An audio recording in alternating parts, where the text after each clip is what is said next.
This is Democracy Now!, democracynow.org, The War and Peace Report. I'm Amy Goodman. Time's up. That was the message at last night's Golden Globe ceremony in Hollywood, where the actors embraced the Me Too movement and called for gender and racial justice in the post-Harvey Weinstein era.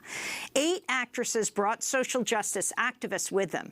Michelle Williams brought Me Too movement founder Tarana Burke. Meryl Streep walked the red carpet with Ai-jen Poo, the director of the National Domestic Workers Alliance. Shailene Woodley was accompanied by the Suquamish tribe member Kalina Lawrence. Emma Stone brought the tennis champ and LGBT advocate Billie Jean King, who Stone portrayed in the film Battle of the Sexes. Susan Sarandon brought the Puerto Rican media justice activist, former Green Party vice presidential nominee Rosa Clemente. And Amy Poehler's guest was Saru Jayaraman, president of the Restaurant Opportunities Center. We're joined right now by Rosa Clemente and Saru Jayaraman after a very long night, I am sure. Rosa Clemente's latest project is she'll talk all about it, PRonthemap.com. And Saru Jayaraman is the director of the Food Labor Research Center at University of California, Berkeley. Her latest book is titled Forked, A New Standard for American Dining, author of Behind the Kitchen Door.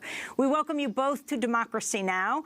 Saru, let's begin with you. Talk about your experience last night at the Golden Globes. Certainly a breakthrough night in so many ways.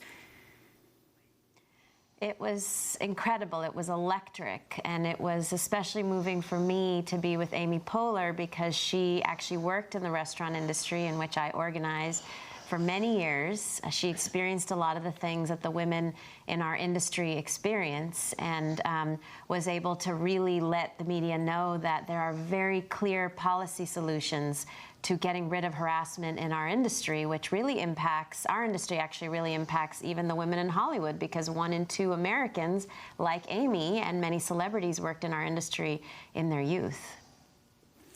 And talk about what it was like in the room, the whole approach, the theme, Me Too, so many people wearing that. Talk about, you know, something you may have watched on TV before, or maybe you never did. And as well, we just heard Oprah Winfrey's speech describing her own breakthrough experience.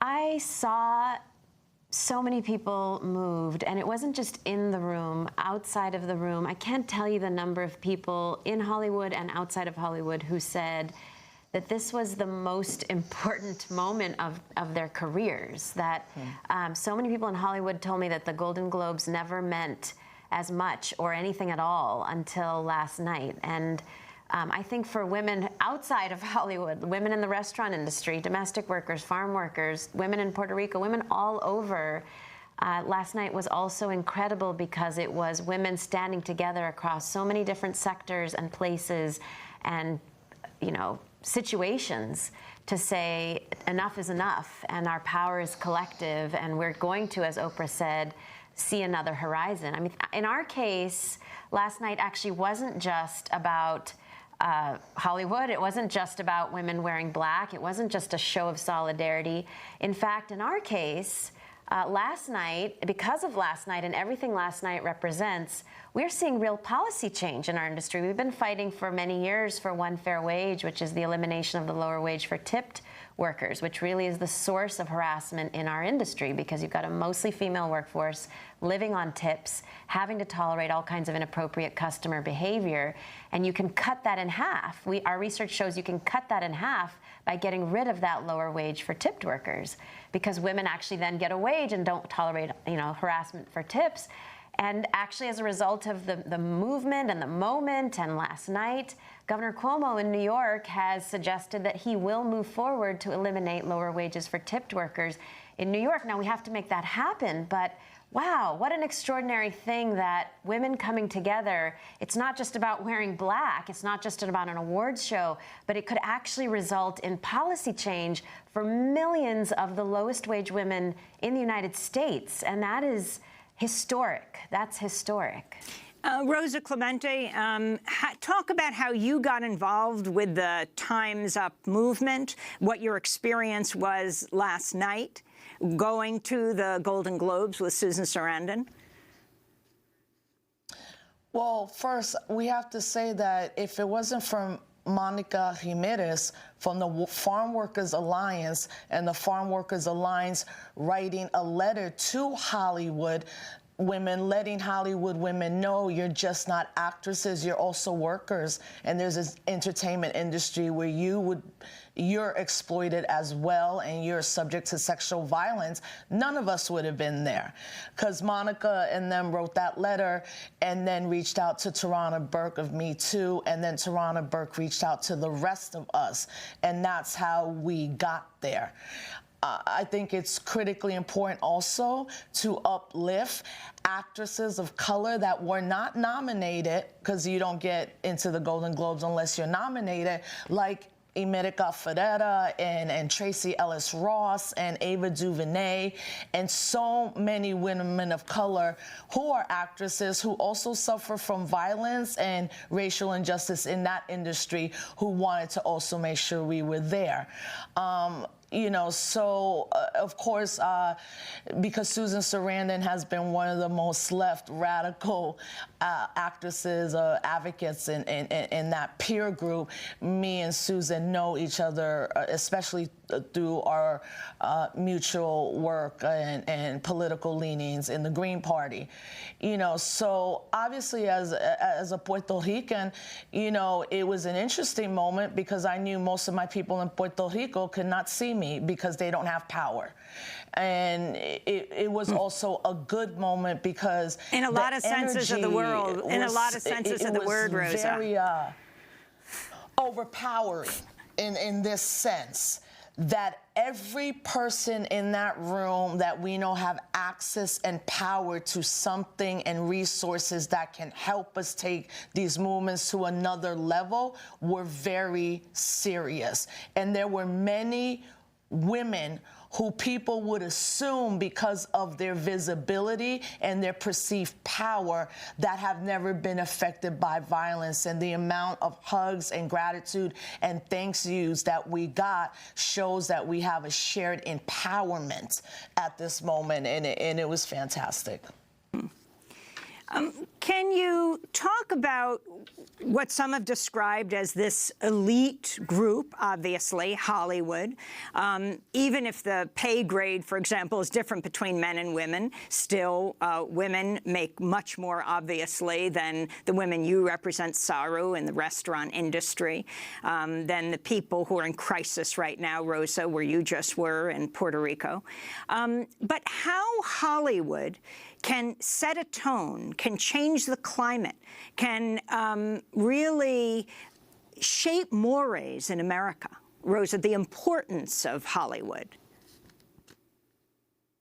Well, look, you know, even at the end of the day, these are people that financially are multimillionaires, and part of what, you know, our movement, our people have rightfully deemed the 99%.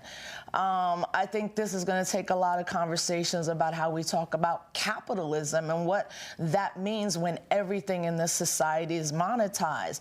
With that said, Time's Up has raised $16 million, and all that money will go to those, particularly mostly women, who don't have any money to pursue any type of case, any type of reparation and damage that has been done to them, and to have lawyers to represent them. I also think it's important that people understand this, right? It is Hollywood, but there's levels of inequality in Hollywood.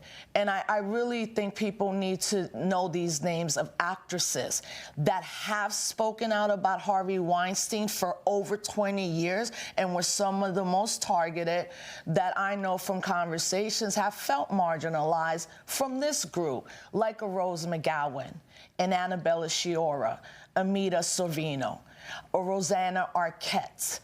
You know, and that's something that these women are going to have to, with our support, more advocate for themselves. But the first group of women who I just named, who came out around Harvey Weinstein, were the ones that have most been affected in this sense. Most of them have not worked in a decade. Most of them have not worked in 15 years because they were some of the first ones to speak out, and also they were some of the ones that were subjected to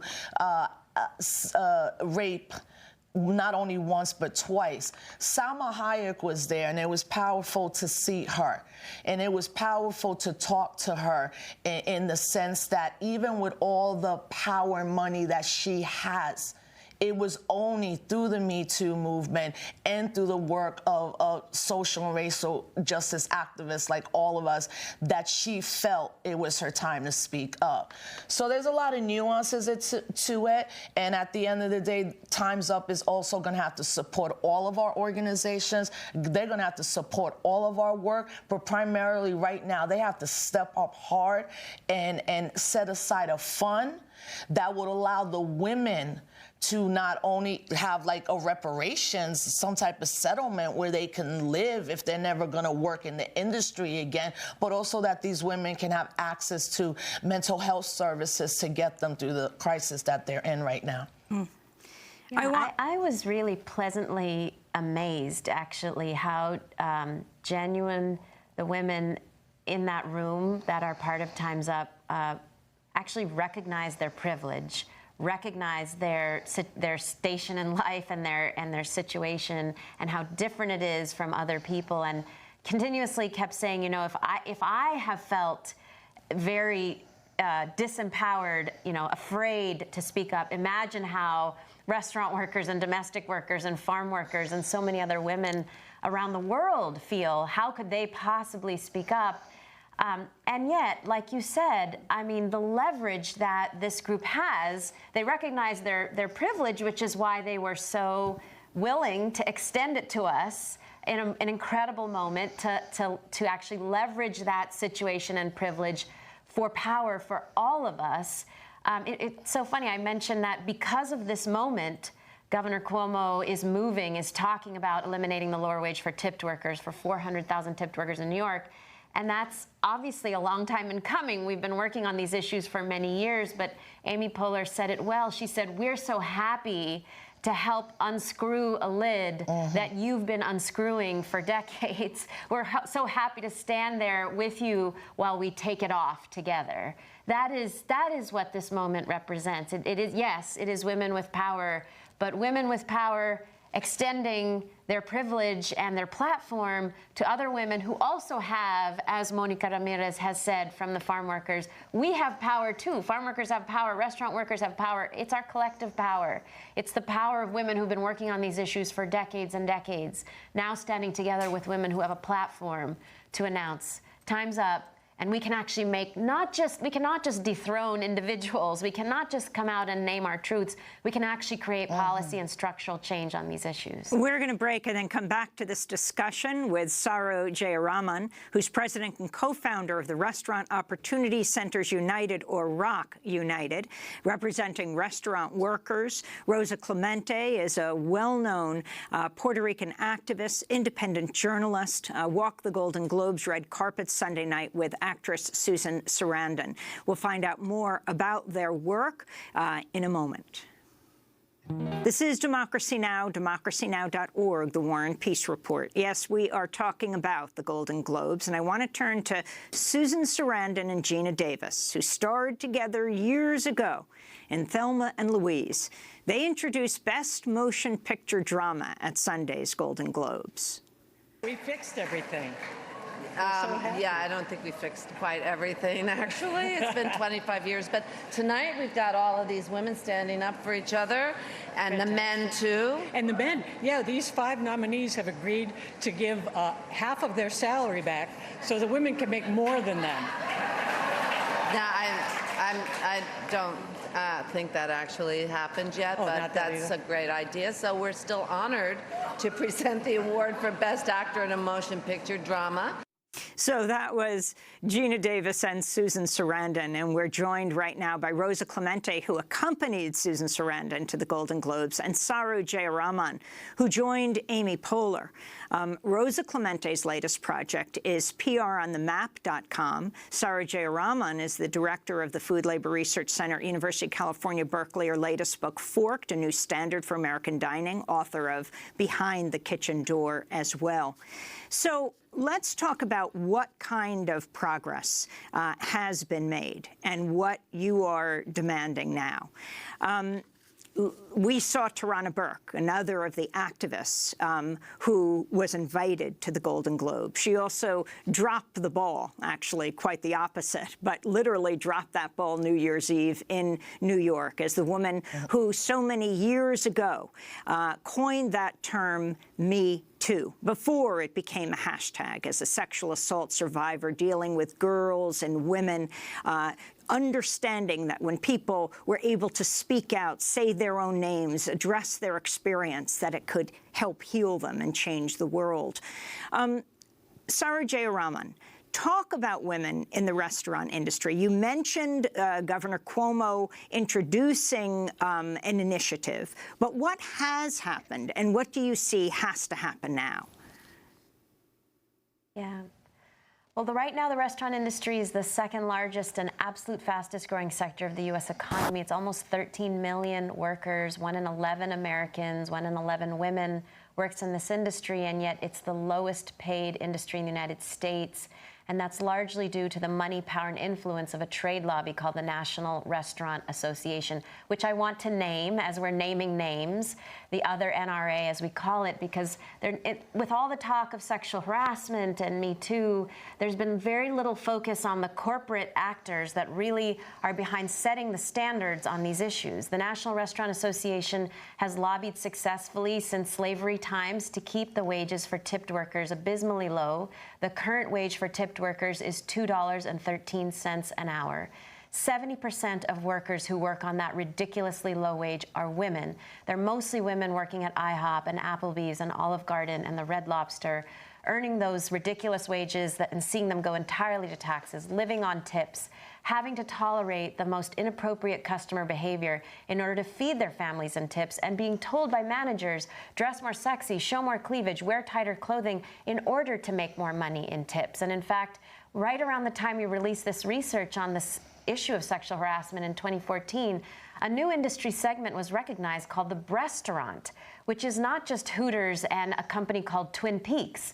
It's actually Olive Garden and Denny's, where managers tell women, show your breasts in order to make more money in tips. Now, this is not just millions of women who put up with this every day of their lives. It's millions more young women for whom this is the first job in high school, college, or graduate school, like Amy Poehler, who are told as young women, you know, this is what you must do to make more money in tips, to be a good worker, which has influence on them for the rest of their lives. It sets the standard for what is acceptable and tolerable in the workplace. And so what must happen is that we must get rid of this lower wage for tipped workers, because it is the source of the fact that our industry has the highest rates of sexual harassment of any industry. And so we launched a campaign in 2013 called One Fair Wage, demanding that every state follow California, where we are now, and 6 other states that got rid of this system decades ago. California requires employers to pay the full minimum wage with tips on top. And in California, we see half the rate of sexual harassment as there is in New York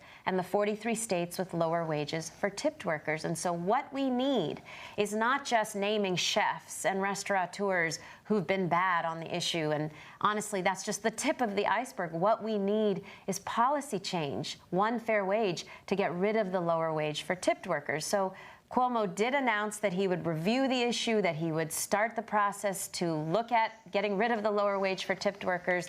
And now what the Me Too movement calls for is that we actually see that happen in New York.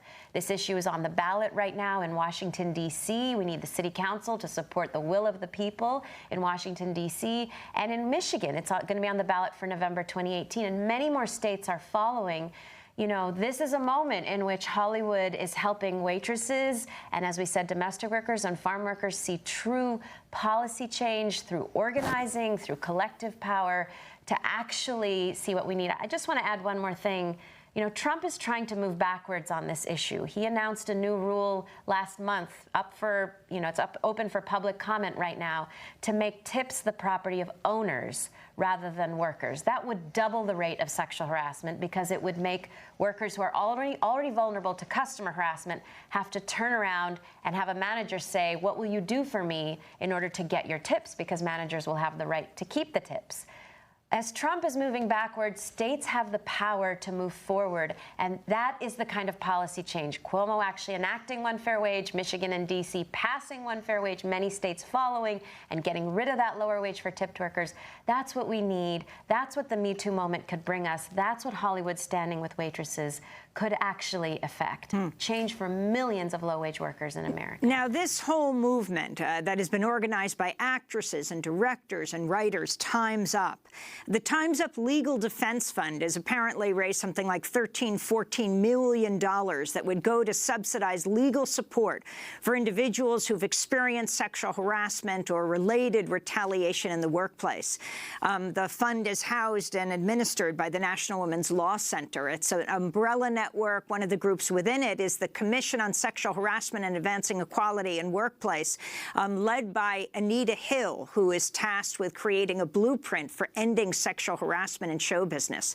Now, Rosa Clemente, you've worked on so many different issues. You were the vice presidential candidate of the Green Party with Jill Stein, and you're now working on PR on themap.com, but you worked in the hip-hop industry. Talk about the significance of really what Frances McDormand called a tectonic shift last night.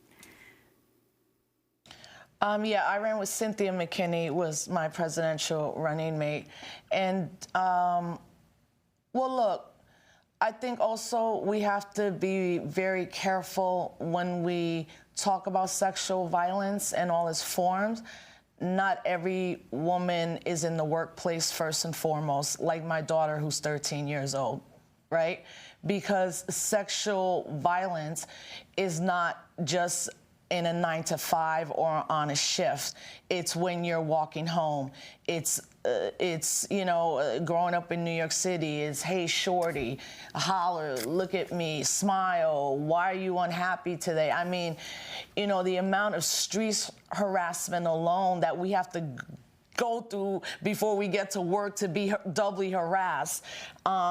We have to be very careful. And Kalina Lawrence, 24 years old, fierce sister, I mean, Standing Rock, has been doing work around Indigenous women, cautioned us on that because the Indigenous women she worked with are being disappeared when they're in their reservation, and the violence that young women are facing because young women are still not, quote, in the workplace. So within hip-hop, I want to say this. Black feminists and hip-hop feminists were telling everybody about people like Russell Simmons and other people like him for over 20 years. So when Jenny Lamette told her story about what Russell Simmons did, that might have been a surprise to some people, but that was not a surprise to many of us women in hip-hop. There's a reason Joan Morgan in 1999 had to come up with a term within hip-hop called hip-hop feminism, because by then, those of us as women engaging in hip-hop had already been dealing with assault, Rosa, we have violence, 10 seconds. especially with men who would view us as critics and literally would get in our faces and threaten to hit us, and marginalized us within hip-hop. So the Rosa, industry, right, like Russell and some others that I won't name, all I'm saying is that this runs the gamut. This runs the gamut from 5 years old to 65 years old. We're going to have to leave it there. I want to thank Rosa Clemente and Saru Jayaraman. Both attended the Golden Globe ceremony last night in Hollywood. Happy birthday, Clara Barra. I'm Amy Goodman.